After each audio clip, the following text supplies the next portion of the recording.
Ah, sige sir. Unsa ang rosaryo para sa Katoliko? Para lang po sa Ang rosaryo mo na siya ang hinamubo nga paagi nga atong gina-recite, gina-contemplate or ginapamalandungan o ginaampo ang mga pulong nga nahisulat sa balaang kasulatan.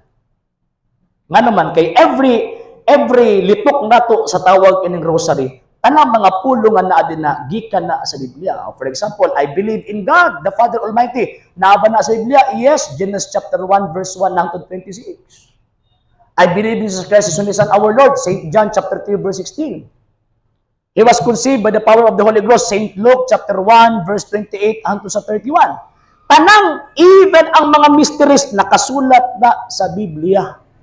Buot ipasabot ang pag-recite na itong rosaryo, tablara na nga nagbasa tag santos nga kasulatan nga gipaagi na itong pag-ampo. Nga naman, kay kung kita'y mag-ampo, ang Diyos mulingiw na kay makasasala, biya ta. St. John chapter 9 verse 31, ingon Panginoong Jesucristo, ang Diyos dili mo tagad sa mga taong makasasala.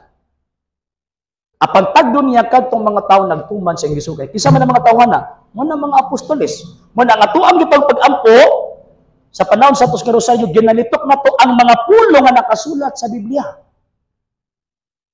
So man ang every rosary nato yon ato ang ginalitok pagsubli ang mga pulo nga nakasulat sa balaang kasulatan. Number 2, nganong tawag anang magrosaryo man ta kay diya sa balaang kasulatan na ay duha ka matang sa kaliwat, na ay kaliwat sa babae, kaliwat sa bitin.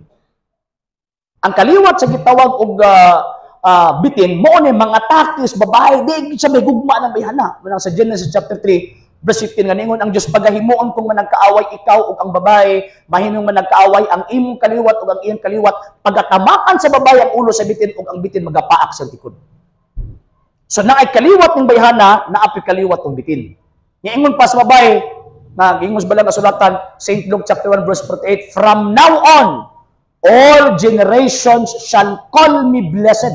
So kadkaron ang tanang kaliwatan magngalan na akong bulahan, ingon pas mahal na dirhen. Manakita nga makaliwat ang bayhana, always pa nag-reset, Ave Maria, gratia plena, Dominus tecum benedicta tu, in mulieribus et benedictus fructus ventris tui, Jesus. Nga naman, kay maunang pulunga, nagilitok sa anghel sa atubangan sa mahal na birhen. Ang kaliwat sa bitin, hindi mo litong anak. Muna nga magrosaryo ta, nga naman sa hinungdan nga, nagpailani nga kita kaliwat sa babae, dili ta kaliwat sa bitin. Ay, bawal man ang magbalik-balik pag-ampo. Bumalang ako madunggan sa uban. Bawal man ang magbalik-balik pag-ampo, sir. Ang maayong butang, dili gid na, ang maayong butang, maayo gid ang balik-balikon. Maayong butang ang pagkaon, mo na magbalik-balik ang pagkaon, buntag udto hapon, pamahaw paniudto panihapon, pailabot na merinda sa buntag, merinda sa hapon, merinda sa gabi. Nga naman, kimakaayo man na sa atong lawas. Ang pag-ampo nga balik-balik, makaayo pod. Mo na ang langit, Revelation chapter 4 verse 8, adlaw gabi nagsimba sa Dios sa maulamang mga pulong. Balik. Nga naman, kay maayo na alam ni adtong mga binuhat nga nagsimba sa Dios. Na kita magbalik-balik og prayer, nga naman tungod sa hinungdan nga maayo man na sa ato ang kalag. Pero katong mga dili maayo, ay ginabalik-balik ka, kana masitag pangatake, masigitag anak, ay ginabalik-balik ka, di pa na maayo. So madawon tubag sir.